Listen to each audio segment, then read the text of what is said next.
keys, the fingertips that reach out to touch them, the string that begs to be bent? Or is it in the notes on a page, a foot to a pedal, the infinite space between imagination and skill? Or is it simply music?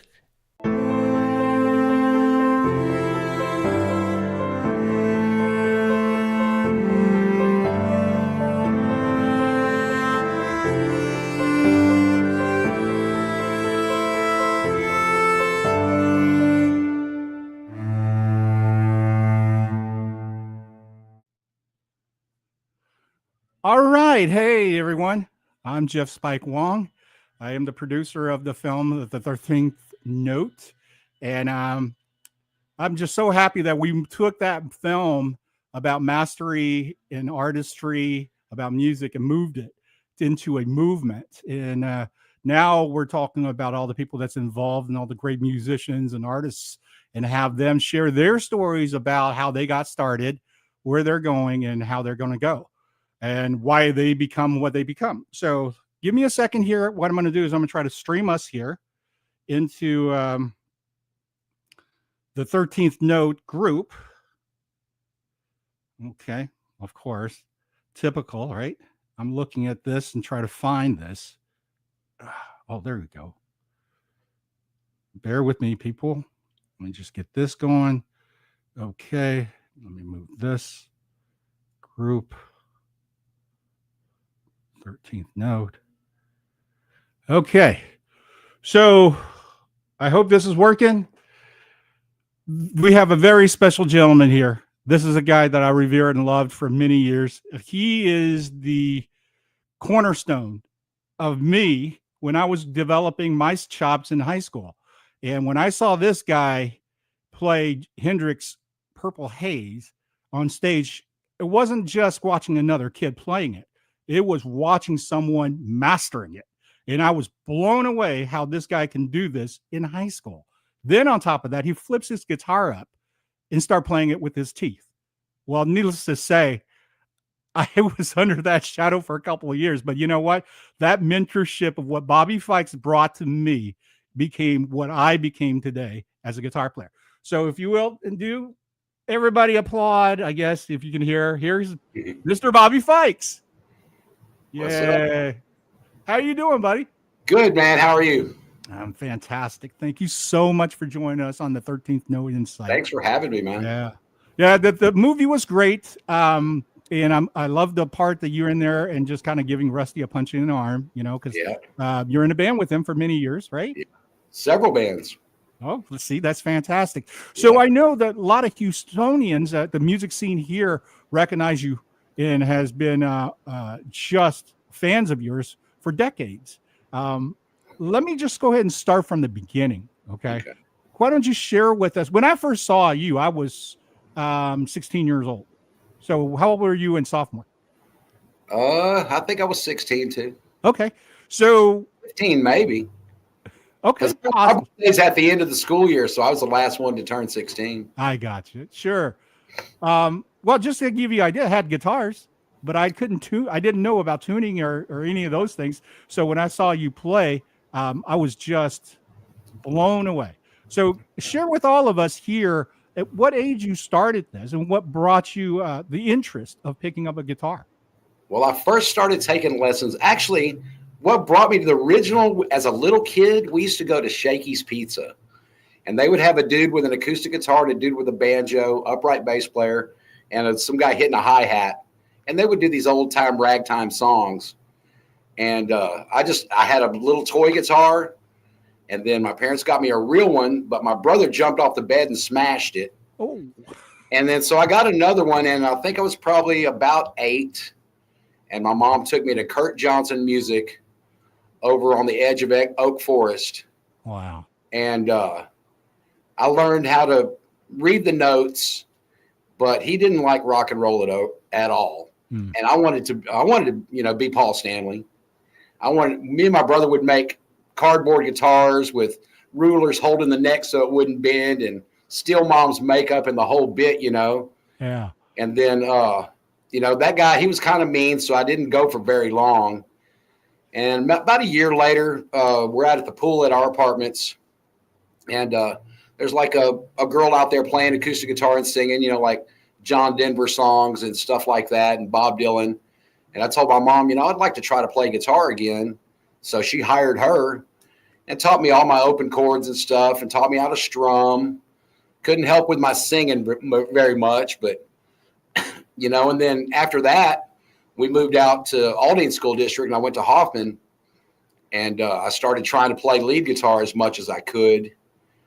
And John Diven and I were at the old Parker Music when it used to be on the northbound side of 45. Yes. And I had been I figured out where the pentatonic scale was in A, and he started playing, and they were vintage instruments too. I was playing through an old Marshall with an old Strat. And he just started doing 25 or 624. And I did that little double stop bend and went, I said, oh man, that's where that spot is.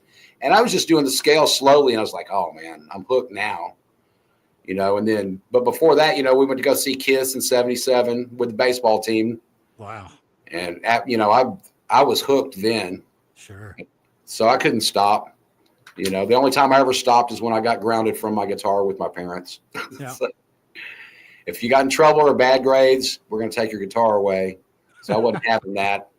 A few times it happened, but, I try to keep it pretty on the straight with them, Yeah. Yeah. So tell me, do you remember the moment when you went, I got the command of this thing now. I can make it do what I want. I'm still looking for that, I think. I think we are. That's what one. You know what I mean. Yeah. I think when I really felt like I could play lead adequately might have been by senior year. I think sophomore year when we did that first talent show, I was more it was more of an act to me. I didn't feel like it was real. Wow. I knew a couple scales here and there, and I thought, well, if I can't play it exactly right, I got to act crazy or something to entertain people, to take their mind off the bad notes I'm hitting. That was the whole thing that came up with playing with my teeth. It's not going to sound great, but they're going to think it's great, So, and then by junior year, the band that I had been in sophomore year, they fired me and got David Mina to play lead guitar because he was way better than me. And then John Diven went on to play with Destiny, with Johnny Douglas and those guys. And so me and Jeff Weimer and Victor Julian just did a 3-piece. And then Bernard Proctor came in singing. Yes. And when he did that senior year, and Shane Goodwin too. Shane Goodwin, he was a big influence on my life playing wise because he was always so determined, but he had a great ear. And when I told my parents after I graduated, I want to be a musician, my stepdad goes, well, go out and try it. We'll see what happens. And so Shane and his parents let me live in his garage. I mean, that actually physically saved my life. I cannot thank Shane Goodwin enough for what he did for me, And then that band lasted for a little while. But, Victor was an unscrupulous kind of character. So that kind of destroyed everything of that. Wow. And then, but I think maybe by senior year, I kind of felt like I could play lead guitar good enough, right. And still I've got one of my students right now working on stuff from Van Halen 1. And I thought, I can do that. Yeah. Well, I can't. I'm getting close. I'm getting closer. And then he goes, what about the solo for Jump? And I said, I think I know how it goes. And I've been working on that thing now for about 3 months, and I can get it really close. As long as I'm watching the video and I can see Eddie's fingers, I can go right with him. Yeah. I tried to do it with just a backing track a week ago, and I'm like, I need to work on it more. That's one thing I love about this job. I get to work on music all the time. Yeah. Yeah. And seeing kids learning and growing from it. It's rewarding right there, Right. Well, let's really jump on this, that you've been a music instructor for how long now? Well, I did it for a little while in the 80s at Bateman's Music, next door to Rusty. And then I quit teaching altogether. I even quit playing guitar altogether and just stuck to bass from about '87 until about, I don't know, mid '90s. Kareem let me do a maybe early '90s. Kareem let me do a rhythm track on one of the Revolution tunes. And but I've been teaching with Tomball Rock's music lessons for probably about 12 years now. Wow. There's a lot of kids come through here, you know. Yeah. Some of them, I've had a couple that have gone and made albums. Yeah. Some of them perform down the street. Every once in a while, I'll do like a recital in the garage here and make a stage with lights and PA and everything and let them play their Rockstar Fantasy. Right. You know, and we're probably going to do another one of those at the end of April. Fantastic. Yeah, that's great.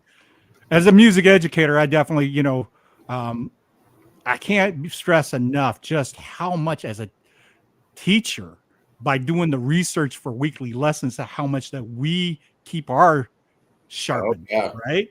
I come in an hour early every day to practice. That's fantastic. And this is working on stuff for a band. I've got to do some afterwards too. So. Yeah. Well, you're, you know, being a teacher and a performing musician, I mean, that there's two different animals. Oh yeah. Yeah. So when you're preparing for each task, it has different agendas, different flow to it. Yeah. And I think you do it masterfully. You have done it so well. The main rule is when you rehearse, you don't drink. You rehearse enough to where you can have a beer and not screw up. Yeah. Yeah. Right. You know, I've played with guys that will just sit and get drunk the whole rehearsal. And that never works out. You know, you go to the gig and it's just like rehearsal. And it's like, yeah, we should have been a little better prepared. I've had a few of those, especially fill-in gigs. You know, I've done some where people will just call me up and say, hey, man, I need a bass player this weekend. Or my friend told me to call you. I said, well, send me a song list and I'll tell you if it's even possible. And I've jumped on some that because the money was good enough where I wasn't prepared, but I prepared enough to where I knew the songs better than the band did. Wow. You know, because that's the problem with them. When I was, for a while, I was in about 5 different cover bands. Everybody plays it their own way a little bit. Yep. And you're doing the same song list with 2 different bands. You got to get in that mindset. Oh, I'm in this band today. I'm in this one tomorrow. You know, that's why I cut down the number of bands I've been to about 4. So, you know, that's so funny. The thing about being in many bands where today is accepted, right? Today it seems to be, if you can get the work, kudos to you. Yeah. But when we were growing up, think about that, you know, between the late mid 80s to late 80s to the early 90s, you literally didn't wash dishes for anybody else. Yeah. If you did it, you were a traitor. Yeah, you were a traitor. Exactly. So funny, that culture. When me and Kareem first started doing covers with our band JFK, it's Fikes, Jess, and Kareem. So Jess, our original drummer from Revolution, we were doing a 3-piece and we did some songs from the 50s all the way to buzz music in the mid 90s, you know? Wow. Yeah. And, but that was still our same band, you know, but we mainly did that when we did it Revolution Unplugged first for a while as a cover deal with Revolution. Then Cole moved to Austin. So me and Kareem decided we would try to learn how to sing. So we we practiced a bunch of Beatles stuff. And then we realized tuning down a whole step is much easier. And Kareem played 12-string on everything. He's doing leads on a 12-string Ovation with a distortion box and a wah-wah pedal. It was so cool. But we had some times with that band. Yeah. But we rehearsed almost every day back then. Yeah. You know, today you're lucky to get a rehearsal in before the gig, you know. Do you think this is because of age or responsibility? Yeah, life happens. Okay. You know, you get to a point in your life where partying and drinking doesn't matter as much as having a place to live and food to eat and a vehicle, you know. There was years I didn't even have a vehicle. Yeah. You know, if it was for Vicky, I wouldn't have had a place to live. Yeah. You know, Vicky saved me from a lot of stuff too. Right. And I'm very lucky. You know, she supported me very well. You know, she's bought me some of the coolest instruments I've ever owned. And even it was not even 6 months ago, and I was looking at this Jackson on Sweetwater, and she goes, "You need to buy yourself a new guitar." And I kept showing her these real expensive, nice ones. I found a nice mid-range one. She goes, "You need to buy it now." Yeah. I'm like, okay. Because most of the stuff I've been playing especially bass wise, the stuff I built. Right. Except for some of the, I still love the 80s model PV Furies. It's a little smaller than a P bass, but you put one of those DiMarzio Model Ps in it, and it growls like Billy Sheehan, man. Oh, so man. Actually, the basses I build, check this one out. Check out the logo. Yeah, yeah. But all of these have Model Ps in them. And I've sold probably about 6 or so at Cat's Guitars in the Woodlands. Right, right. Steve Jones and I are in the Judas Priest tribute together. So okay, gotcha. He hooks me up. Right. So sure, I got my money back that I put into it, but I also got something with my name on it that I built on the shelf. And sure. That's worth it to me. You know, I didn't really make any money. Yeah. Maybe a little bit on a couple of them, but most of it was about a break-even thing. Sure. Steve's good about that, you know. Right. They already sold them all. Wow. I don't know if you're ready for another one because I got a green jazz bass I'm ready to get rid of. So interesting that, you know, you are a huge reputation in regards to being a bass player. Yeah, we grew up as guitar players. Right. Right. Because, you know, I play bass as well. Because, you know, you just, I think if you're well-rounded, you realize how important the bass actually is in the band. And if you can master that along with your guitar, it serves the band. It serves the master, the song, right? Yeah, so share with us a little bit in regards to where that transition go from the high school guitar to also in bass. Well, when I had a band that was called Fikes in the mid-'80s. And we actually had a couple record deals that fell through. One of the guitar players in the band, I was still playing guitar. One of the guitar players in the band's grandmother was dating an A&R guy at Atlantic, wanted to do a developmental deal, and then the singer quit. Oh. So then I had another band with that I was trying to do with Harry Alan Chrisman from Silk. And we were going to do dual guitars. And he's a phenomenal guitar player and a great songwriter. And we wanted to do covers of, you know, because back then you had to do about 60-40 covers to originals. So we were looking for a bass player that could cover Rush and Yes and different kind of progressive stuff like that. And we couldn't find anybody for the longest time. So I was working at H&H Music, and I said, man, I'll just buy a bass for now until something happens. You know, I had my Laney AOR 100-watt head going through a 412 with a bass that rattled the hell out of that cabinet. Yeah. And then I started thinking, man, this is fun. This is almost, you can especially play in Rush or Yes, it's like playing lead guitar the whole time. Right. But it was a brown PV Fury. And I said, man, I'm not playing this on stage. I painted it metal flake purple. And I said, well, I guess I could do a couple gigs, and we'll still keep looking for somebody. Yeah. And then I just fell in love with it, you know, and we went on to play the Fame City Waterworks and Z-Rock nationwide Battle of the Bands and won.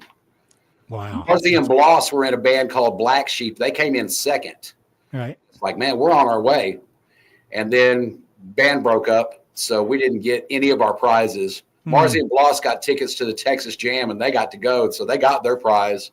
Oh. And now both of them are both rock stars now, so they're down-to-earth cool people, though. I talk to Marzi all the time, man. He's a good dude. Yeah, right. Yeah, but that's pretty much what got me started on it. And then when I joined Revolution, because I had quit, I said, I'm taking a break from bands for about 2 months because we had a Silk reunion that didn't work out. And I said, I'm going to take off a couple months and not be in a band. And then Rusty called me maybe that next weekend and goes, hey, man, I got a really cool band going. We need a bass player. And he goes, all I got is a video for a demo. So they came over and watched the video. And this dude playing bass, dude, he had like a 60s P bass and a big Ampeg and long blonde hair. And I would see him hit a note, flip his hair and turn a knob. I don't think he was actually playing. But the songs were really cool. I liked all of them because Kareem's an awesome songwriter. So is Rusty. Yeah. And the two of them together were great. So I said, well, do y'all mind if I write my own bass parts to it? No, man, cool, do it. So after getting together with them about maybe a week or two later, haven't stopped since. There's been a few times I wanted to take a break, and never more than a weekend's worth. Right. Well, that's great. That's such a great transition, because I think because of your musicality, your artistry, how you interpret it, I always found refreshing that you're not laying back and looking, just sitting on the one or just sitting on the kick. Yeah. You're actually weaving a bit. Yeah. I think that growing up as a kid in the 70s, yeah, those musical influences, like Hee Haw, or like my dad listened to Dean Martin and Frank Sinatra. Ooh, yeah. And then came in some of the stuff on the radio that was like the 70s pop funk type stuff. The bass was always moving the music, and I always felt that. Yeah. And playing with guys like John Diven, master bass player, he always moved it like that. Yeah. So I mean, that was a big influence. Even Jeff Weimer as well. He always had a good moving bass part for original stuff. Yeah. And then I always liked, blues and stuff like that too. There's always some kind of walking deal, walk into a chord or whatever. I think that helped. And then the first time playing on bass on stage, I'm playing Analog Kid from Rush, and I was scared. I was nervous, dude. It was a backstage, and I said, "Oh, I got this. Right in the very beginning, there's a little bass solo thing, and I remember getting about half a beat behind and start stressing, and I just let it go, and it just came out. Yeah, yeah. It's always best not to stress before you go on stage. Yeah, no doubt. Yeah, I mean, if you did your work, you need to let it come, right? Mm-hmm. Yeah. Do the work before, and then that's the reward. Yes, absolutely. I mean, you got to keep that attitude, especially since those $2,000 a band gig nights. Unless even the people that are signed aren't making that kind of money anymore playing because the production costs are so high. Right. So going to a gig as a cover band or something in a little bar, you're going to make $150 a man, or you go to one of the bigger clubs, you might not make anything. Yeah. So you got to be happy with what you're doing, you're going to get something, but if I was doing it strictly for the money, I probably would have quit a long time ago. Sure. It's a lot of music. I even try to dabble on the drums and piano a little bit. Mm-hmm. Like I have some 5 and 6 year old drum students until they could play as good as me in a few months, and then I hand them over to Don LaFon to teach them, or Dave Coronado. Yeah. Absolutely. Well, I think drums is another instrument that is so uniquely itself for a rock band, right? Yeah. I mean, let's just concentrate on that because, this is where our history we both grew up in the era where rock bands were not a dime a dozen. They were great. Yeah. They were the elite, if you will. One of the best eras of music there is, from the mid-70s till about 95. Yeah. That 20-year gap right there, my favorite music for sure. Well, I think coming out of counterculture, that when prog really developed, ELP, yes, Genesis, those bands kind of created a different movement. Even pop music became different. If you listen to ABBA, you recognize, man, there's a lot of great harmonies and melodies moving here. Bee Gees too. Bee Gees has some killer bass parts. Absolutely. Great percussive stuff. Yeah. We don't, and that's one of the things. Let's talk about that. As a guitar player, and a bass player, when you're working with a drummer, give us your thought process in regards to how that is for you. Well, I've got a few drummers that I love to work with, that I've worked with several times. Mm-hmm. Austin Gartman, Carlos Cervantes, Steve Newcomer. All of those guys, I played with them enough where I can look at them and we know where we're going.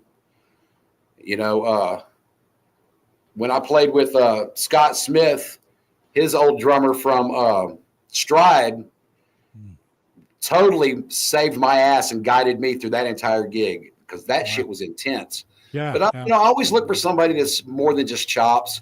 But anytime I hear a drummer sit down and get that just right off the bat and then go, that's always something that kind of, okay, we can do something. But I played with drummers that were straight 2/4 drummers that I love too. Yeah. You know, I always tried to be a chameleon and try to fill my spot in the music, no matter what kind of music. You know, I played on the St. Patrick's Day parade on a float with a country band one time. Wow. And, you know, they said there was about 250,000 people there. So I can say I played in front of that big of a crowd, even though it was 5 songs over and over again for about 45 minutes. But it was a blast, you know, and I filled in for buzz music bands. And, you know, Kareem and I hosted open mic for years. And after he stopped, I did it with Bart St. John. So sometimes I would have bands come in there and say, okay, man, I'm going to do my originals. Here's the chords to it. And I have to say, wait till we get on stage because I'm playing with 5, 6 people before you. You know, doing those open mics for well over 20 years really improved my playing and my ear. You know, because you got to keep one eye on the fingers and one ear on the guitar player, one ear on the drummer. You know, hopefully have an ear up here to go for the singer too. Right. I've even joined bands through open mic night. I played with Black Kennedy for a few years. Wow. I met them at an open mic night. Yeah. Our Judas Priest tribute, Judith Priest, that was formed at an open mic night. Had another band where I played rhythm guitar and sang called Bogart. With Paul Bland playing lead. That was formed at an open mic night. Wow. You know, so I've gone. That was a great job, but man, you get to be where you're playing 3 songs with 15 different acts almost every night. Yep. Yeah, that's not good for your liver, man. I was drinking way more than I should, and finally I said I can't do it anymore. Yeah. You know, when we were doing one at it used to be a vintage pub. It turned into the Office down there on Jones and Yep. I can't. Grant Road, Jones and Grant, and some dude. I was talking to Don LaFon's wife, and some dude spun me around and said, "Hey, don't talk to my woman," and punched me right in the teeth. Whoa! And I was like, I went back the next week, but I mean, I had to have some teeth replaced after that. Holy and moly. I said, man, I can't do it anymore. Yeah. And Vicky was like, cool, you don't have to. You know, we'll find a way to make it. Right. You know, 'cause it's making good money doing those, but yeah. Finally you get to a certain age where you just can't do it anymore. And after you get punched in the mouth from some crazy person, you know. Right. I mean, It didn't feel good, but you know, and then I was eating a Egg McMuffin and one of them came out. I'm like, man, because sometimes you know, you get a loose tooth and it kind of tightens up after a day. I was like, oh, it's going to tighten up. Egg McMuffin. Oh, man. Got to go to the dentist. Oh, you know? Man. But it's all good now. Yeah. Good pearls there. Yeah. Yeah. Yeah. You know, that's just part of the job hazard, I guess. Yeah. Wow. What a crazy story out of that. Yeah. That was a crazy night. One time I was playing with Victim at the same place, and some dude tried to start a fight with me in there about something. Wow! And I have no idea. I was standing with Vicky, and he might have tried to start something with her. I can't really remember. And they threw him out. You know, playing with Victim was great too. Yeah, we did a lot of those bike rallies. Got to open for Quiet Riot at Proof Rooftop. That was awesome. Yeah. You know. Yeah. You know, absolutely. Opening for big bands was always awesome. Sure. With Revolution, we got to open for Badlands. Yeah. Meeting Jakey Lee was pretty cool, but I mentioned something about Ozzy to him, and it was, I guess, still kind of fresh and a sore subject. Yeah. He didn't want to talk to me after that. And he kind of just really had his bodyguards or whatever throw us out. Me and Rusty and my brother threw us out of the dressing room. And then we also got to open for Cheap Trick. That was pretty cool. Had a band in front of us on that one. Wow. It was pretty cool, except for they had crowd noises on backing tracks and some.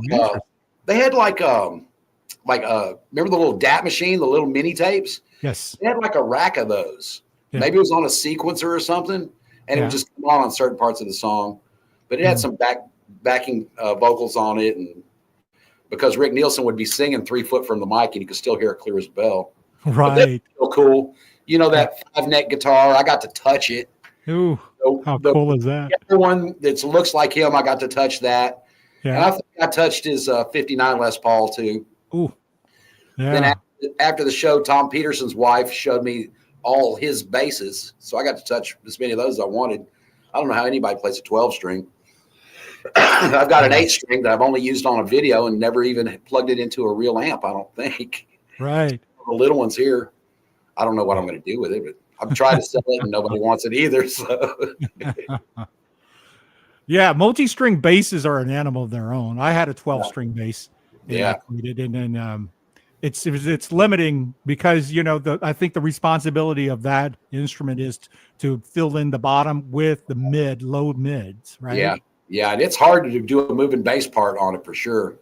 Yeah, it really is about rooting the song more so than I've known guys, and I've read, I haven't known them personally, that would tune almost like a drop D chord on the E strings. So you'd have a D A D and just play on that string and just doing chords. Sure. Yeah. There's other ones like I've seen for the 12 string, they would tune it in octaves on the E and the A, but on the G and the D, they would tune that with fifths. Yeah. So they would have a D and then an A on the D string and a G and a D on the G string. So when they played those, they could play just those 2 strings and have a chord. Yeah. But I'm not getting into that. Even my 5 string, I only use it to teach on. Yeah. And that's only when I have to. And I got a kick-ass one. Robert Hampton at TME and Deanna Hockey, when she worked there, sent me a text, hey, check out this 5 string. And it's got like an evil clown painted on it and blood. The artwork is immaculate. And I said, well, how much? $100. I'm like, I don't know even if I want one. And I get home and Vicky had bought it for me. What a sweet gal. She's so good. She's bought me some killer instruments. She bought me a Warwick one time. Wow. And it was so expensive. And I was so nervous it would get stolen or I would break it. I ended up selling it and getting 2 Music Mans. Yeah. And the Music Man's nothing to sneeze at. They're great bassists. Yeah. I don't love them. One of those anymore. Yeah. I keep going to the old PVs or ones that I build. That's interesting that you like PVs because my main bass is a PV. Yeah. Yeah. It's a jazz neck on a P bass style body. Yeah. It's just it's like playing. It's like going home. Yeah. Even playing guitar. I love Les Pauls. Yep. But I've never been really comfortable playing one really. And I always go back to a Strat style. Or I've got that Epiphone you gave me. Once I fix the neck, I'm gonna start playing it, but it'll still feel like the Les Paul style. Right. That Jackson that she got me for Christmas, that's my main guitar for teaching right now. Or I got this Strat. I built this guy. Ooh, pretty. Yeah. The back pickup came out of a little cheap Ibanez, but it sounds good. Yeah. Yeah. The other pickups in at about $15 a piece, but it doesn't squeal or anything. Yeah. Yeah. I think, in the music instrument manufacturing business, I was in that for a while. I built Rickenbackers back 1999. Yeah. And what I've learned to discover is a lot of players tend to buy into certain products because of reputation, and they think they need to pay a lot of money for it. Yeah. Right. I think some people actually play better knowing their instruments that. There's that. Yes. I played with 2 guitar players, and you know them both, David Harrison and Kareem Khorshid. Both of them have the most expensive guitars that sound amazing. Yeah. Where I can't tell the difference, they can. And that's just me. I think I've got an ear that's friendly to all kinds of music, and theirs is more particular. Yeah. And I've had both of them play on my guitars. Yeah. They're like, oh, this is cool. They pick up theirs and they're like a roaring monster all of a sudden, I can tell the difference then, but when I play them, it's not that big of a difference to me, or it's not that big a deal maybe, Yeah. And I'm not trying to be a songwriting original guitar hero or anything at all. Right. I can do that on bass if I want to, but as far as guitar, I'm content with teaching little kids to follow their dreams, or adults or whoever comes in. I might play when we did we did a little recital in the garage with the lights and stuff, and I played along to some backing tracks just to get a sound check, and it was fun. You know, I had a band called The Sideshow for a few years where I was the main guitar player and sang about a third of the stuff, and it was fun. But you know, bands like that never really last. You know, because everybody has to be an adult sooner or later. Yeah. Yeah. That's the hard part, I think, about working as a musician, to be able to, you know, pay the mortgage, put food on the table, and all those things. And on top of that, people are not understanding, you know, being a great musician requires a lot of gear. Yeah. You know, and there's always well, that guy only has a guitar and an amp. Well, that guy only gets with that one sound. Yeah. Right. That guy may only need that depending on who he is. You know? I fully understand that. If you can carve a niche with one sound, knock yourself out. Yeah. But if you're a working guy and really out there covering the spectrum, doing corporate or covers, you need to be versatile. Yeah. I really think that's a huge talent. And it takes a lot of work to be able to go, here, I'm going to do you a Neil Sean and sound like Journey and turn right around and then having to sound like Human League. Yeah. And pull it off clean, pull it off nicely. Yeah. Right. That takes so much discipline when you're rehearsing and going from extremes like that, man. Yeah. In my room where I teach, I've got probably about 10 pedals on my pedal board, and the kids got about 6. And I'm the only teacher that I know, at least in this building, that even teaches them anything about pedals. I think I'm teaching them a bunch of gear addicts now. That's great. I've got several kids. Oh, where do I get that one? Where do I get that one? Yeah. You know, and then for a while I was, when Donner first came out with pedals, you know, I bought one and the sales rep contacted me. So I started reviewing their pedals online. And if I liked it, I got to keep it. Wow. But he moved to another company called Sonic Cake and sent me one. I said, dude, I can't even do a review on this. It's terrible. And I said, you know, I'm just going to send it back. You know, they can send a prepackaged box to send it back. So I'm just going to send it back. You know, contact me if you want to try a different one. Never heard nothing out of that. But I got a bunch of pedals, you know, and so the kids they all, you know, you got a flanger, you got a phaser, you got a compressor, you got a delay, a couple different types of distortion, you know, and for the metal kids, I've got a EQ over there where I could scoop the mids out, you know, and then I've got it where I can set the compressor and the EQ so I can run the bass through the same thing without blowing my speaker out. Yeah. You know, because I think it's important to learn how to work all that stuff. You're absolutely right. As a matter of fact, when I was teaching, that's exactly what I did as well, is to bring certain pedals on different weeks, especially when you know the kid has potential, right? And he's serious. He's around that age, 15 to 17. He's already got a couple of years under his belt. Yeah. He just needs refinement, right? Yeah. He needs to dial it in a little bit of here, a little bit of there. Yeah. And you know, to me, that's so priceless because, you know, once Guitar Center, and I'm going to take this, you know, a lot of people are going to go, oh, I like Guitar Center. I worked there. I was a manager at a Guitar Center in California. And it is just brutal because there isn't that same atmosphere like when we grew up, like Bateman Music. You're alumni to Bateman. Texas Tom's. Same that. Exactly. You know, the kind of place that when we are aspiring to get better, we can sit in that environment and pick up nuggets of gold. Yes. Just being there for an hour and a half. Yep. Right? I used to go to Texas Tom's almost every weekend. And Big John, I don't know if you remember him, and Randy Hughes. Yeah. If I polished guitars and tuned guitars and fixed broken strings, they were keeping a tally. So I had a PBT 60, and I took it in for a trade and used my points from doing that stuff and got that Epiphone guitar. Awesome.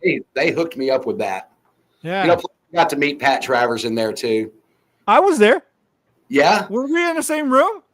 Yeah, I was kind of in the back, and Pat and Dave Kiswiney was there. Huh? Right? Remember Dave Kiswiney from Ted Nugent was there. I don't even remember him. I don't remember that at all. Because Pat was opening for Ted at the Coliseum. You know what happened? Oh, this is a terrible story. I had a really bad stomach ache, and My sister took me home. As soon as we got home, my mom took me to the emergency room, and my appendix almost burst. Oh, yeah. So that's one of the times I almost died. yeah. I got some scars, man. Man. And then you got God bless. these things. Can you see that? Yeah. That's where the booger monster got me. That's what I tell the kids. What happened there? Well, I was working construction. Yep.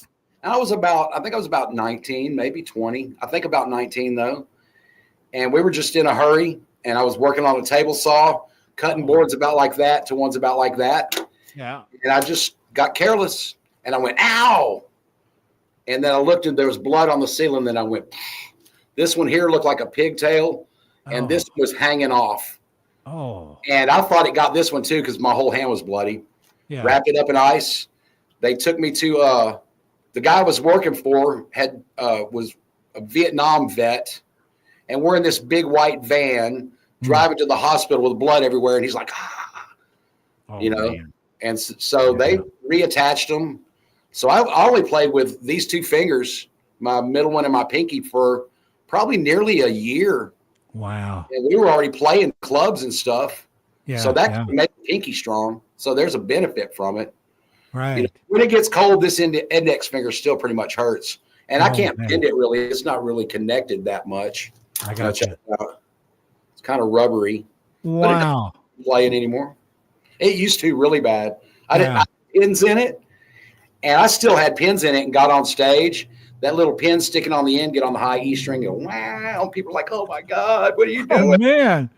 So that's probably more brutal than playing with your teeth. Yeah. Man, to having to endure that accident, and then, I'm sure there's a moment you have to do a self-check and evaluation. What the hell am I going to do now? Oh, yeah. Share a little bit of that. Yeah, well. Because you survived that. Wow. So right off the bat, I said, well, I can't stop doing music. I've got to do something. Yeah. So I got a little $99 keyboard and started just picking out songs, And my brother would come over and take care of me. And so he would be playing my guitar, bring his, and just trying to jam a little bit. And Van Halen had just come out with Love Walks In. And I had almost the whole thing figured out on the keyboard. My brother was trying to play the solo. I could already visualize where those notes are. And so I was having my left hand going, do this, come over here like that. And he wasn't quite understanding what I was saying. I said, here, just hand it to me. And I tried to play it with just these two fingers, and I got wow, wow, wow, wow. And me and him looked at each other and went, whoa, yeah. So I said, man, I'm going to try it with two fingers. I just need to practice a little bit and go get in a band and just do it with two fingers. And then soon enough, Jeff Weimer called me. They had this band with a really good friend of mine, Mike DiMetro, playing drums, and this singer named Ron that actually ended up living next door to me in the next apartments where I moved after I was living there. And we played for several years. Ron Rock's super cool dude. I think he's a DJ, maybe in Oklahoma now. Wow. And actually that family, the DiMetro family, they supported us like no other family. They bought a van. The band was named after me, Fikes. They bought a van. It said Fikes on the side of it. If you were hungry, they would feed you. If you need a place to sleep, you could stay there. Wow, that's great. The whole bit, the whole family, and I'm still in contact with, Mike DiMetro's mom, Mary, just recently passed. God rest her soul. And so there was Mike was there. This other drummer we played with was there. My friend Matt, which he actually ended up becoming my roommate after my first divorce, or the only divorce I've had. I'm not getting another one. That's right. He was, so we've remained pretty good friends over the years too. Yeah. But that family, that's amazing. And I've got some students here where their families support them like that. I've got a little girl. Well, she's not so little anymore. She's been coming about 5 years. Wow, that's great. She plays guitar and sings. And she takes a little tip jar and does a little busking thing. I have a little bitty stage set up out on Main Street right in front of the shop. And she set up out there one time and she's got a Ozarka bottle tip jar, painted pink. It says tips on it, support local music and all that kind of stuff. Her dad made a little QR code for it so they can pay online. He sent me a picture that night. There's like $600. Wow. And I told her, don't get used to that.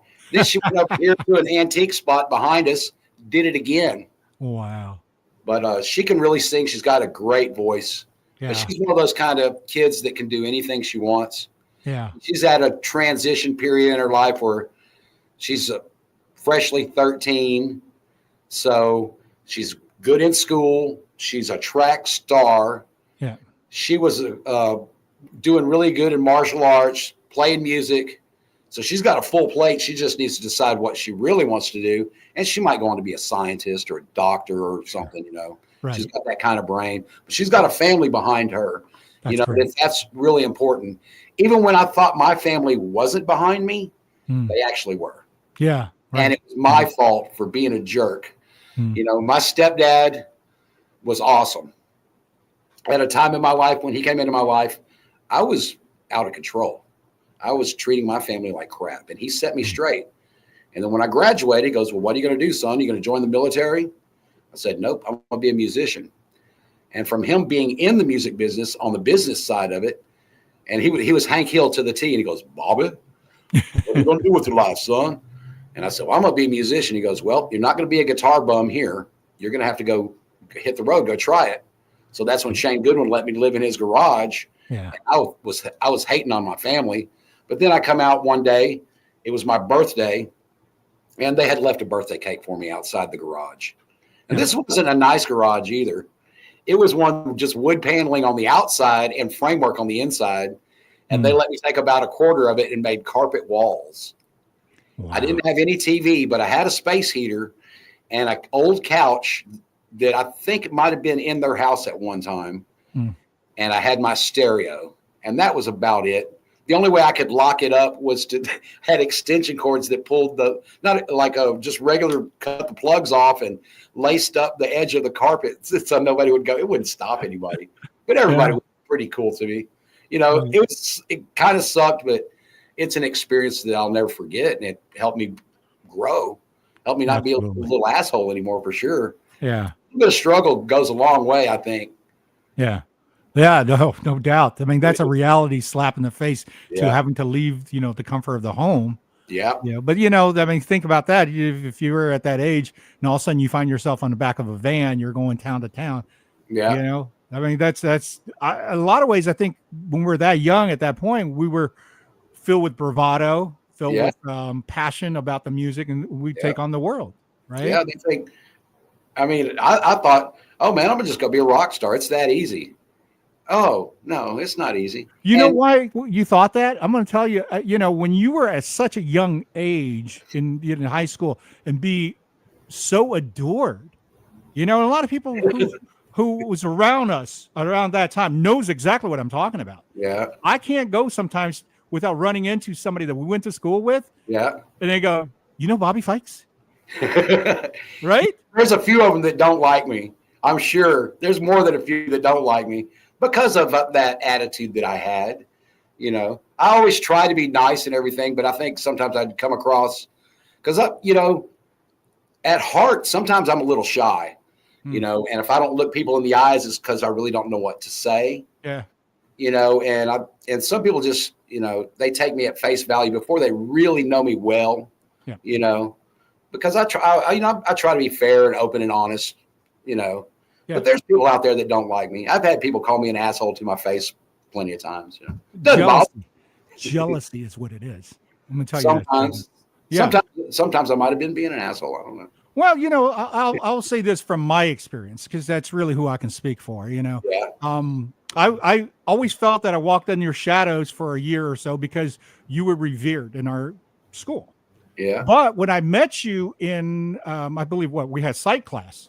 Right? I think I met you actually in 8th grade in the snack bar, and you had your little SG and maybe a pig nose. And you no, that was Eisenhower. Was that high school? Yeah. I was a freshman, and you may have seen me with that. But that day, believe it or not, Greg Durkowski came up to me and spoke to me for the very first time. dude too. You know, and you know, and I knew of him. I didn't know him, but Yeah. here's the funny thing, though. I knew he was a great player. I knew John Divin was a great player. Yeah. Then there was Bill Nelson, and then there was a few other guys. Bill But- Nelson was probably the best one of all of us back then. Well, the interesting thing is, they were all, you know, what I consider musicians. Yeah. You, sir, was the rock star. That was the difference. There was a huge, and you know, when you went to play Shotwell and you came back with that. Oh yeah. You know, I mean, how could you We not? did several of those little things like that. The best one when we played Ace. Yeah. Yeah, it was crazy, dude. I had an audio tape of it, and people were screaming my name. Super ego boost. But Sure. then, you know, you get done with that, you got to go back and just go to school. Right. But it was Well, still. that's Shop- the thing that was so I think ingrained into our little peer group. Yeah. You know, when I say that, I mean, I'm talking about the whole Eisenhower School in a way. Yeah. You know, and I remember you playing at that Northwest Park clubhouse Oh, when Bernard was the singer, right? yeah. But you guys ripped off Rush and just was kicking everybody in the teeth playing La Strangiata. Yeah, and we I was did a couple times, and they wouldn't let us go back after the second one because there was like a big fight. And oh, I don't know if you remember Jerry Cargill. The dude had a broken arm for 5 years or something. Wow. He had an electric thing on it where he had to plug it into the wall. Yeah. But people started going crazy, and there was fighting. He goes, "Stand behind me, Bobby. I got a knife." I'm like, I ain't standing anywhere. I'm getting the hell out of here, man. But I remember one time there were people that, I mean, I don't know how we got kegs. None of us were old enough to drink. Right. Maybe I don't even think Bernard was old enough. Somehow we got kegs. We would charge $5 to get in, and all the beer you could drink. Yeah. Yeah. Crazy. It was great. But you know what? These are, I think, the residue of when we read magazines of Van Halen backyard parties. Yeah. I know for me, when I played these high school backyard parties during that period of time, I thought this is the stepping stone, just like Van Halen. Yeah. Right. That's what we always thought too, you know. Yeah. And you follow that kind of the club, right? Once you got the Cardis, you're kind of going, okay, this is like our whiskey. Yeah. So from here on, it should be rock stardom. Yeah. We all bought into that, I think. Done. But see, a lot of people said, well, too bad you never made it. But to me, I did. I'm not in prison. That's right. I don't have cirrhosis of the liver. I don't have track marks on my arms. Right. I've got a happy life. I got a wife. I got a dog. I got a car. I got as many guitars as I want. Yeah. You know, what else do I need? Amen I to get, that, sir. you know, Kareem calls me in for studio sessions all the time. Yeah. You know, I got a couple of bands that are a lot of fun to play with. What else do you need, you know? Right. No, as a matter of fact, I think you're one of the most successful professional musicians that, in the sense of growing up with. Yeah. Yeah. You're at the top level there. Full time anymore. Yeah. You know, actually, I did a few shows with Bill Nelson's old band, and that was fun. Hanging out with Bill. I've got a picture on my wall where I teach. I've got like a little wall of fame that kind of goes between the guitars hanging top and bottom. Sure. And it's got you and Bill Nelson playing. And I think there's one where I'm playing with my teeth, and both of y'all are standing behind me just laughing, like big smiles. It was so cool. Then there's one also too where there's a little short video clip. I've got like a YouTube channel. It's Bobby Fikes Music Fun. Yeah. And I think I've got a short on there where I'm playing. And but I don't think y'all are on that one. I think I jumped up and just played with Mike and Linda Lambert. Yeah. But I love memorabilia, man. I've got some pictures with me with the guitar when I was maybe 5. Wow. And of course, I was just trying to be Glenn Campbell or something. Yeah. That's lofty goals for a 5-year-old. Yeah. Well, you know, I'm how badass he is. that's the thing that, you know, you can tell at this point there was a seed that's already planted in you. If you were at 5, you were already in your mind going, this is great.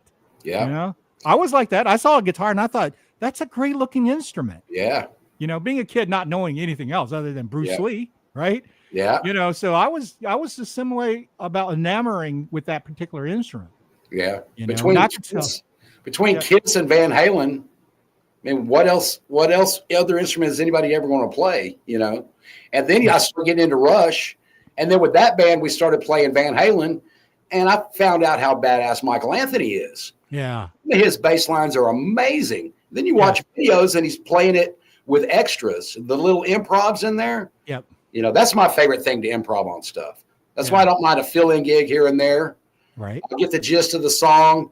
Don't be mad at me if I throw an extra doodle in there, you know. Sure. In some cover bands where it's like you play it exactly like the record or you're out. Yeah. Yeah. Or you play it exactly like the record or everybody in the band is giving you the evil eye. And you feel self-conscious the rest of the night, you know. Yeah. And those aren't, they're fun. You know, it's fun to have that accomplishment to sound just like the record. But they get stale after a while because you got to put yourself into it. Right. You know, I always try to instill that with my kids that are trying to learn. I want to play exactly like everybody wants to play Master of Puppets. Yeah. You know, and try to teach a 8-year-old kid how to play that on an acoustic guitar is impossible. You know, so I try to play these chords, and then I'll show you how to play this little scale behind it and start making your own music. Yeah.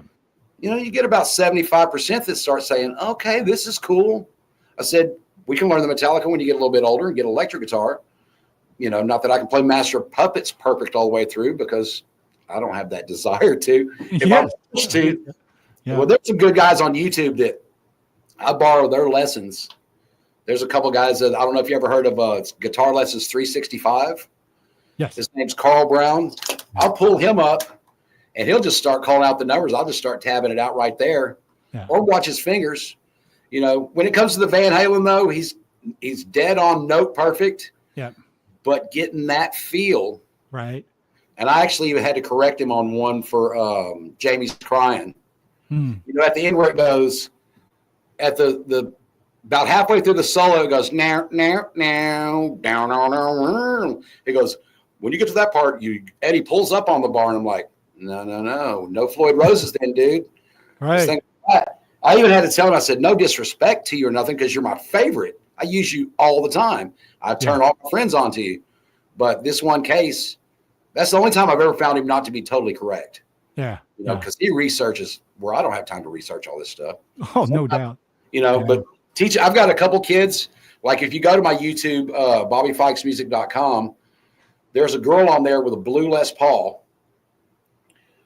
And she is insane. She just likes to take a backing track and start making a melody. Oh. And she doesn't, she's got a few little quick licks, but most of it is just, she likes the jazzy ones. She likes the bluesy ones. And she's getting damn good at it. That's awesome. Her name's Ryan. And now her little sister, she's a great musician already too. She's picked up the bass and she's picking it up quick. Of course, her dad wants her to play Primus right off the bat. She already showed her a couple little two-handed techniques and she's actually getting pretty good. Yeah. Now, the next, sometime at the end of April, we're going to do another recital in the back of the garage back there. And so I'm going to try to get them two playing together. Yep. Then I've got another bass player kid that's all over Iron Maiden. Wow. And I started teaching him some blues progressions. And he already can do Carry On Wayward Son pretty much note for note. That's awesome. And this other guitar player, John, he already performed it once. He's got videos on my channel too. And so I'm going to get those two together. Some of the little ones, I'll go up and play with them. But when they can be out there on their own independent and I can stand back and watch, you know, that's like seeing a beautiful house that you built or something, you know. It's like, you know, when Ryan came to me, she already knew a little bit, but she has improved so much. Her little sister knew nothing, but she could look at a sheet music for a ukulele, play it straight through. That's awesome. You know, she's getting to where she can do that on bass now too. Yeah, yeah. It's always great to have students that has that kind of ability. Yeah. Isn't it? It's so encouraging. And, you know, I also like the ones that might take 6 months or a year to get through one song.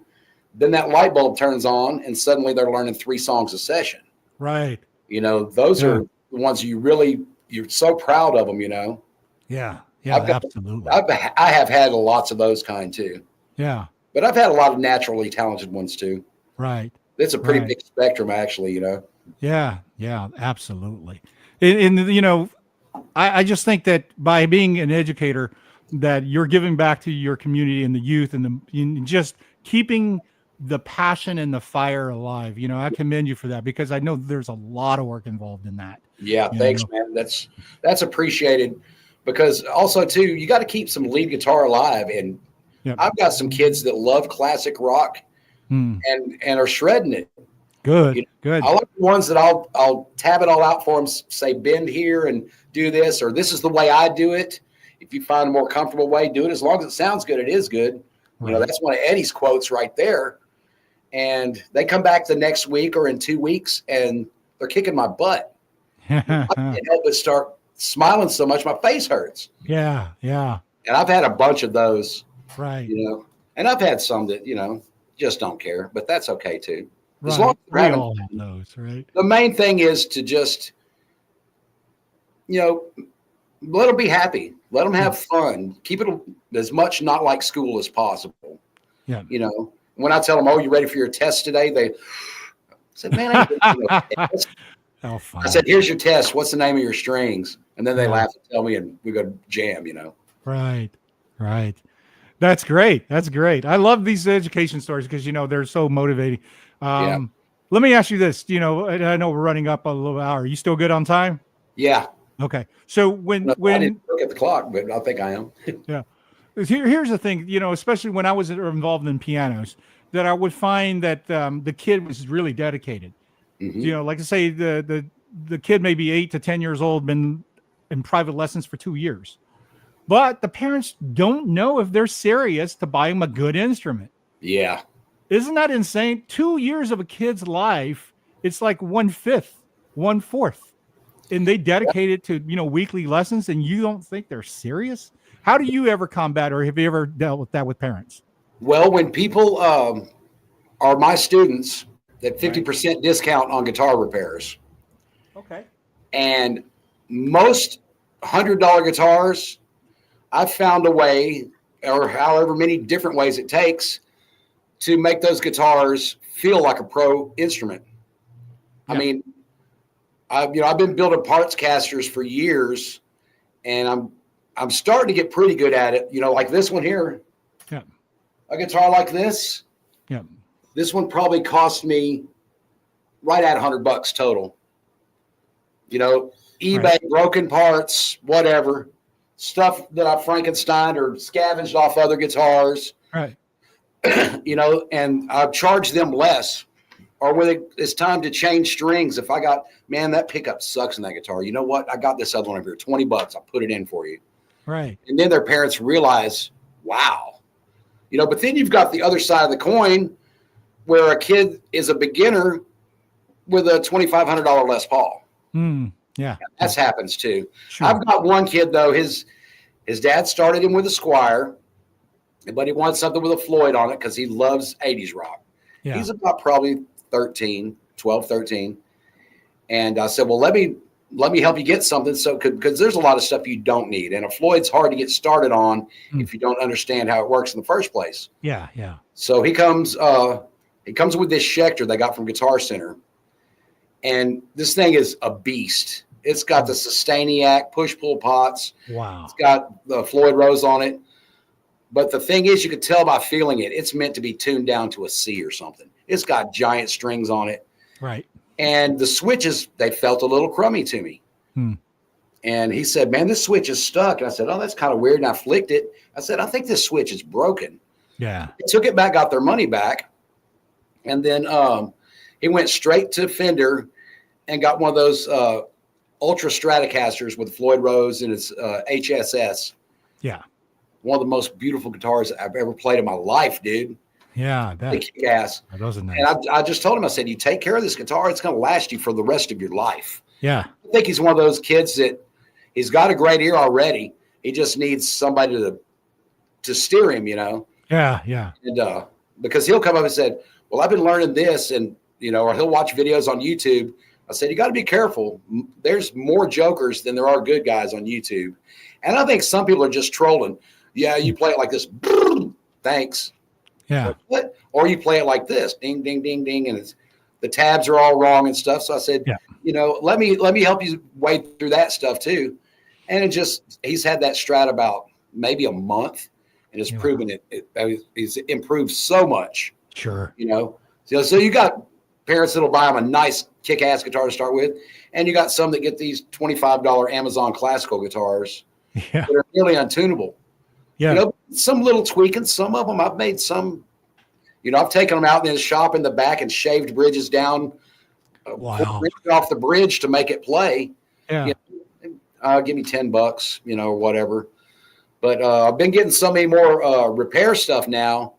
I went online and made a repair list to compare it to. So, well, this is how much you're going to pay at a different shop. This is how much you're going to pay in California. This is how much you're going to pay in New York. I got a bunch of different price lists. Yeah. So I always tell everybody, well, I'm the cheapest, especially if it's something I don't know how to do yet. Right. And then, I'll charge them accordingly. But, I have some students that can barely afford lessons. Mm. I had one that had a broken neck on a SG. Oh. And the mom knocked it over vacuuming or painting or something. And I said, well, I can, don't throw it away. They were going to give it to me for parts. I said, well, maybe I can fix it. Let me try fixing it first. Yeah. And I was determined to make it play good. So I got the clamps and the Elmer's glue, and I cleaned it up and clamped it down for a few days and started sanding on it. Luckily, it was those flat black. And you can barely tell it was ever cracked, and it works. Wow, there you go. So grateful. But, she goes, oh, my God, I can't afford to pay for that. And I said, good people deserve good things coming to them. I'll get some good karma somewhere coming back on me for it. Sometimes you just, you just got to do something good for people. Yeah, yeah. And it makes you feel good. So why not, Yes, absolutely. The gift of giving. Yeah. Yeah. Amen to that. Man, that's such a good thing. I want to stick it to them, but, I just still don't. But I mean, you're so versatile. That's another beauty of the thing. Not only you understand multiple instruments, but you understand the construction, the intricacy of how that instrument function. A lot of school band helped with a lot of that too. Did that really? Yeah. So, how instrumental would you say that the '80s, like Eddie Van Halen, guys like that, who was doing super strats, did that influence you at all to really want to dive in? Oh yeah. Well, I had the Silvertone that Bryan Adams uses in Summer '69 video. Okay. Yeah. That was my first electric guitar. All right. But that was the first one that got painted like Eddie Van Halen's guitar on Van Halen 1. Yeah. Now those guitars are worth a couple grand. Sick, isn't it? Happy. I think she paid $75 for it. Right. But I wish I still had it. But just tinkering with instruments and playability wise, or that always comes first. Yeah. I want the action to be as close at the first fret as I can get without buzzing, and then all the way down to the 22nd fret or however many frets you got, and try to get the action as nice. Then you mess with the pickups and the sound. Then you can do some cosmetic stuff to it if you want. I've had some that I've glued. I had this one. It was all stickers. I played it with Revolution in the first few years. And, I mean, there were layers of stickers. Kareem worked at Sound Revolution, would just give me stickers. Right. One said no fat chicks or eat well, stay fit, die anyway, stuff like that. Yeah. And it got several layers. I mean, it had a pick guard, and the stickers were just as thick. And I got tired of looking at that, so I tried to pull some off. It was impossible. And I found these green squares that were like a metal flake green. So I cut them to fit the contours of the body and stuck that on there, took green electrical tape and made it look like a sparkle tiger stripe. Yeah. And then before that, then I went to Walmart. That green stuff was still on it. Went to Walmart and got this cheetah fur that was about 1/16 of an inch thick and glued that on it. So I had this furry cheetah base. And it's like the body was a half-inch thicker than it should have been.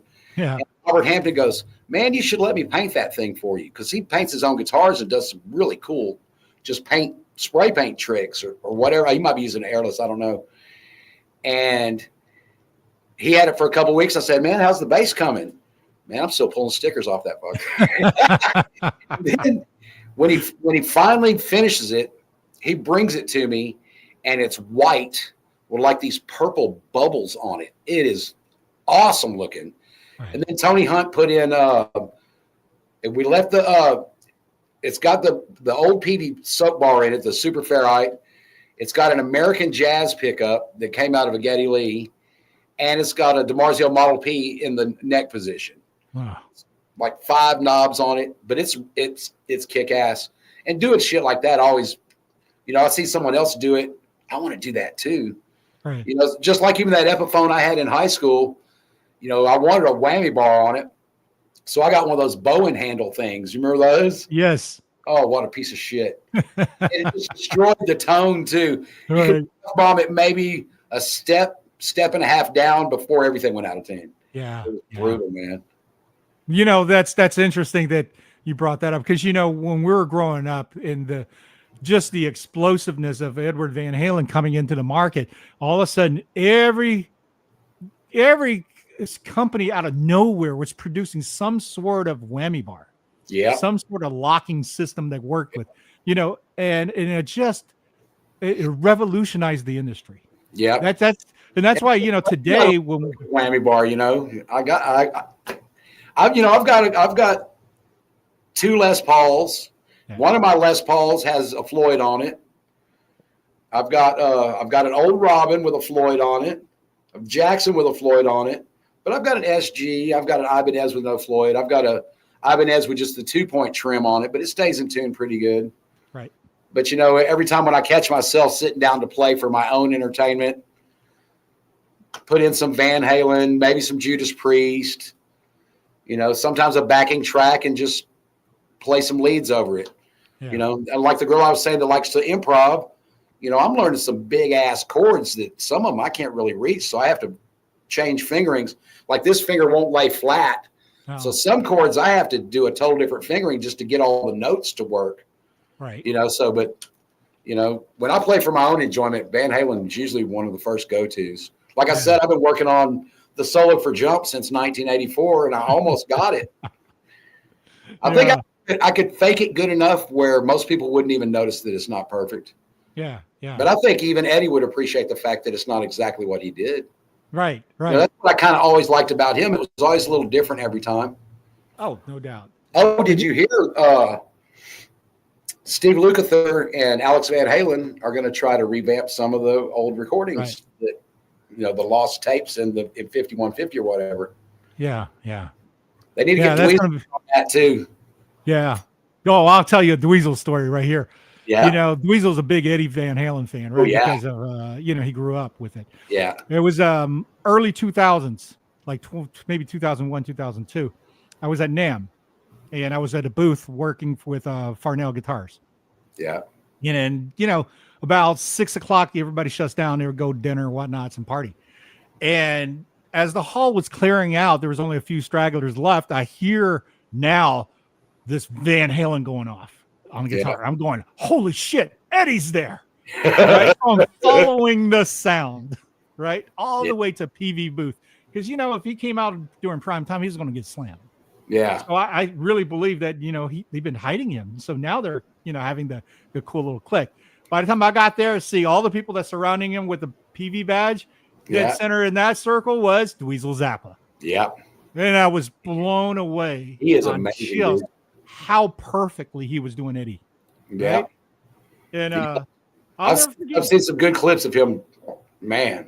Yeah, he did the push comes to the shove solo. Yeah. And I was like, oh, that's sweet. One of the hardest stuff to play. I guess that's on Fair Warning. Yeah, yeah. Yeah, some of that stuff I've never even really attempted. Some of it I have. Yeah. But I remember we used to could almost play all of Van Halen 2 or a facsimile, Right. None of it was perfect, but we played a lot of it.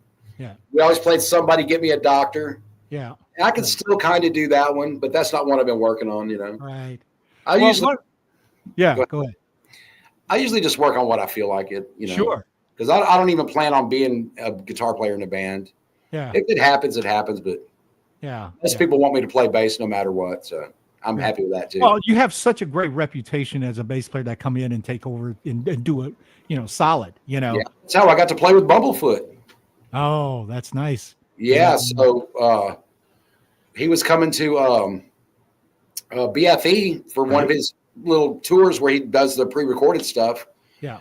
And Brent Marches and his band were going to do it, and they couldn't do it. So he told them to call me. And he goes, "Hey, man, could you come play bass for Bumblefoot?" And I'm like, "You got to be joking me, dude. Is he really coming there? Does he need a bass player?" I said, "Dude, that's what kind of question is this? Hell yes." Right. I even learned some of his songs. So when he was playing with the backing tracks, he's got that song called Real where he's doing that kind of really, it's really jerky and it's almost a System of a Downish. I learned that song and he said, "Come on up, man." And then we went to go see Sons of Apollo. They came later that year right to the Scout Bar. Vicky bought me a VIP meet and greet thing because I wanted to meet Billy Sheehan. Sure. We get up there and the management for Sons of Apollo was having issues with the venue and wouldn't honor our backstage pass. So Bumblefoot comes out and I said, "Hey, Ron, man, they're not going to let me in." He goes, "Yeah, man, don't worry about it." I said, "No, dude, it's my birthday. They're not going to let me in." He goes, "Oh, don't worry about it." A couple minutes later, he comes back with the owner of the Scout Bar, brings me in, got a table with my name on it. Dang. We were getting some free drinks. I think we might have got some free food too. And then at the end of everything, he got everybody saying happy birthday to me. Oh, man, that's so Holy nice. but man, he is a freak of nature. We got walked in for sound check. He's just sound checking. He's doing "I Want You Back" from the Jackson 5. So bass line with this hand on the fretless neck, chords with this hand doing the chords and singing it. Wow. So what the hell, dude? How do you do that? You just got to use different parts of your brain. You got to kind of split your brain. I'm like, what? What a great dude, but man, what an amazing player, monster player. Right. Super dude, though. Well, that's one thing that it goes down to is about the number one, the aptitude. You have to be able to see it, to go out and create something that's outside of the norm. Number two is, do you have the conviction to practice it? Yeah. Right? Because to me, I think that's one of the biggest failure in most musicians is that they give up too quick. Yeah. They don't have the desire to push past the pain. Yeah. That's the only way to put it. You got to put in the time. Everybody always asks, well, because me, especially with what happened to my fingers, I find the easiest way to play everything. Yeah. So I might not be hitting that note in the same place that artist does, but I'm not going from here to here. If I can do it right here. Yeah. Because this figure limits me quite a bit. Yeah. So I mean, going for the easiest way possible, but there still is no hack. You have to put in the time with your instrument. That's right. And I even tell my students, it doesn't matter if you're just sitting on the couch going like this. That's something. Yes. Because I used to sit on the couch, and I still do, play the guitar and figure out how to play what commercials are coming on. Yeah. The musician's friend pops up in the room every hour or so. Yeah. So I know how to play that one. I even got my own solo for Musician's Friend theme song. That's great. Yeah, shit, man. I better let you go. I've got a student that's going to be here pretty soon. Yeah. Okay. Well, let's wrap this up real quick. I just want to tell you, I value your friendship and I value what you brought to the table as a musician and as a talent. I think you're fantastic. And I just wanted to let you know that when I tell you that you were the cornerstone of my wood shedding, this is what actually happened. In your junior year, you and Victor and Jeff, I believe, all went up there and did Moby Dick and Born to Be Wild. Yeah. Remember that? And you did this at the tryouts to kind of do the thing. Then my crappy band followed and just got blown away. But I have a cassette tape of that. For the longest time, I listened to your playing and dissected it frame by frame to figure out how were you able to, number one, hit the speed of it. Number two, the articulation was clean. That was the thing that was very different. A lot of people play that pentatonic crap sounding like Jimmy Page with a broken hand, including Jimmy Page at times. You were really spot on that. And I just went, okay, until I can get myself to be as accurate, as clean as what I'm hearing on tape from you, that's not it yet. So that was my measuring stick. Wow, man. That means a lot, dude. A lot of people won't even say anything like that unless, they're saying, yeah, man, you're okay or whatever, Yeah. But that means a lot to me, dude, And I've always looked to you. I mean, remember the days, what was that band? Redline? Was that the name of that band? We had Redline, yeah. There was like Dude, I remember we were playing somewhere off of Highway 90. Oh, that was a Parkway Lounge thing. Yes. Yeah, And that was an S&M so thing. much Aquanet in the air, dude. What a time that was, too. What band was I playing with Silk at that? You were playing with Bart. Was I playing with Bart? Yeah, because Bart, I knew Bart from Bateman. And Yeah. then Bart's, that's when I was blown away when Bart showed up. I was like, hey, Bart, what's going on? Yeah. He goes, oh, we're going to play. And I go, oh, cool. Then you walked in. I was like, what are you doing here? And you go, I'm playing with Bart. Yeah. Yeah. And I was like, wow. Yeah, me and Bart had some pretty adventurous gigs. Oh, I imagine. Yeah. He was a great player, too. God bless him, man. Yeah. And it was just so fortunate all of us had that cesspool of Bateman music rapport. Yeah. I used to teach right next door to Rusty, and Rusty is a firm teacher. You know, he's not happy-go-lucky like I try to be. And these kids can't take it. Yeah. You know, because Rusty's not going to teach you cover songs. Rusty's going to teach you technique, and he's going to teach you scales that you need to know, and some stuff that might get overlooked with me. Yeah. You know, sometimes I got to go back steps. So, well, we need to learn this before you can do that. Yeah. You know, but I've seen some kids not come out of there very happy. Like Jeff Enlow that used to play with what was that band? Not Project X. We played with Harold Williams. Harold, yes. Because Shane played with Project X with him. Okay. What was the band after that? I don't know. Harold Williams' band. It wasn't Stepchild either, because that was the band before that. But whatever, Jeff Enlow played with him then, and we were just going there and kind of jam because Jeff could already play pretty good. Yeah. And then I started giving lessons at my house after I left Bateman's, and Jeff came over there and he had like some kind of classic muscle car that got stolen in front of my house. Bummer. But that day he figured out I can't, one of the Jocko songs on that Portrait of Tracy album. Yeah. It's the one of the harmonics. Ding, ding, ding, ding, ding, ding, ding, ding, ding. He goes, is this right? And I went, oh, yeah. All right, man. Well, thank you for having me, brother. For real. Yeah. It's been a lot of fun, man. Oh, man. Great having you here. Any parting words? If somebody who wants to be a pro, what do you tell them? If you want to be a pro, be ready. Save your money now. Have something to fall back on. Or do a job and have music to fall back on. It's all good. And if you want to really know, here you go. Let's see if you can see this.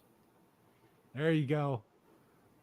Yeah, send me all the information and links and so forth. I'll post it on the when I post all this. I will. I'll just send you a picture of my card. My name, my numbers, my cell number's right under my name, and they can text because when I'm in lessons, I don't even think I've turned the ringer on this phone ever. Because if they call the shop, it's forwarded to my phone. Yeah. So I get all the spam from the shop and the spam from myself. Yep. So I get 30, 40 calls a day that are just some kind of BS. Right, so right. If I see Vicky's name pop up or my mom, my sister, I'll answer it then. But other than that, well, awesome, cool, man. Love you, brother. This was a lot of fun. Yeah, much love to you, man. And all of the respect, and wish you all the best and all the success in the world. Thank you, man. Back at you. Great. Thank you, everyone, for tuning in for the 13th Note Insights. This is Bobby Fikes. I'm JSW, Jeff Spike Wong. So we'll see you soon. Take care, everyone. Oh, wait, one more thing. Yeah. Don't forget, there's a Revolution show coming up on March 22nd at BFE. Wow. We're playing. Okay. It's like a 90s kind of reunion show with a Midnight Circus and Z-Lot Z also. So where to get tickets or at the door? I think at the door probably, as far as I know. Okay. So this is at where? BFE Rock Club on Jones. BFE, yes. Yep. That's a good club. Nice stage. Yeah. Awesome. Everybody go see Revolution and go see Bobby. Say hi to him. All right. Everybody take care. I'll see you, man. Everybody soon. Thank you. You take care.